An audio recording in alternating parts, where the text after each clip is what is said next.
আসসালামু আলাইকুম এভরিওয়ান, কাছে দূরে যে যেখান থেকে ভিডিওটি দেখছেন বা দেখবেন, আশা করি সবাই ভালো আছেন, সুস্থ আছেন। পরিবার নিয়ে আলহামদুলিল্লাহ আমিও বেশ ভালো আছি। তো আমার হাজব্যান্ড তো হঠাৎ করে বাইক অ্যাক্সিডেন্টে পা ভেঙে গেছে, তাই আমরা ওনাকে অপারেশন করিয়ে একদম গ্রামের বাড়িতে চলে আসছি। তো আজকে আসছি মনে করেন এক সপ্তাহের মতো। তো এই তো আমি আজকে মামানিদের জন্য ব্রয়লার মুরগি রান্না করতেছি আলু দিয়ে, কারণ আমার মামানিরা সবাই আসছে 5 জন বাচ্চাদের সহ। তো এত লোকদেরকে আমি খাওয়াবো কিভাবে আর কি। তো এই কারণে একটু ব্রয়লার মুরগি আলু দিয়ে রান্না করতেছি, কারণ হাজব্যান্ড অসুস্থ, আব্বু আমার বাসায় নাই, চাঁদপুর গেছে। তাই আশেপাশের বাজার থেকে দোকান থেকে আর কি এই মুরগিটা আইনা এখন রান্না করে দিতেছে ওনারা, যাতে দুপুরে খাওয়া দাওয়া করে যেতে পারে। ডাল রান্না করব।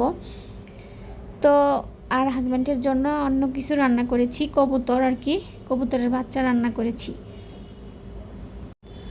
তো বিপদ আপদ আল্লাহ কাকে কখন দিব, কেউ এর কাছে কয়ে আইব না, এটাই বাস্তব কথা।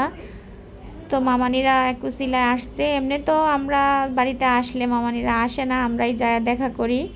আর এই মাঝে টাঝে আমাদেরকে দাওয়াত করে, তখন যায় খাই আর কি। তো এই তো আমার রান্না হয়ে গেছে, এখন সবাইকে খেতে দিব। তো সবাইকে খাওয়া দাওয়া করে আমি কিন্তু ওই কাপড়গুলো আগেই ভিজায় রাখছিলাম, খাতা তারপরে চাদর টাদর এগুলো অনেকগুলো কাপড় ভিজায় রাখছিলাম ওদেরকে রান্না করে খাওয়ায়। তারপরে আমি এগুলো ধুইয়া শুকায়া করে এখন আবার এই যে রাতের জন্য আমি রান্না করতে চলে আসছি। খোলা মাছ দিয়ে ডাটা দিয়ে আমরা সবাই খাবো। আর কবুতরের মাংসটা ওনার জন্য ভুনা করব, যাতে রুটি দিয়ে খেতে পারে। তো আমি বাড়িতে আসলে দেখা যায় রান্নাটা আমিই করি, আমার আম্মা গোছগাছ করে দেয়, কারণ আমার আম্মা আমার হাজব্যান্ডের তরকারি রাঁধতে একটু মানে ভয় পায় যে কেমন না কেমন হয়। তো বলে তুমি ওই রান্না করো মা। কিন্তু আমি বলি রান্না করো, খাইতে পারবেন না, এটা কী হয়েছে? মানে গ্রামের রান্না শহরের রান্না আলাদা, এটা না, এটা আলাদা না, কিন্তু কিন্তু মায়ের হাতের রান্নার স্বাদই কিন্তু আলাদা। আর সব সময় দেখা যায় আমি তো শহরে থাকি, আমি রান্না করি, আমি খাই। তো মায়ের হাতের রান্না কিন্তু আমার অনেক ভাল লাগে খাইতে। তো মাই চায় না রান্না করতে, যে জামাই আবার কি বলবে এই কারণে।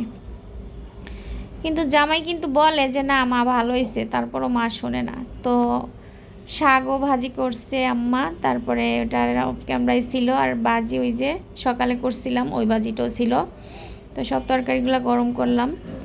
আর আমি আবার একটু সন্ধ্যার আগে আগে বাজারে গেছিলাম, আজকে আমাদের দেশের বাজার। তো সেখান থেকে আমি অনেকগুলো বাজার সদাই করে নিয়ে আসছি, পেয়ারা, আম। তারপরে এখন সন্ধ্যার পর আমার তালই আইছে আমাদের বাসায়, এই যে আমার হাজব্যান্ডকে দেখতে আবার।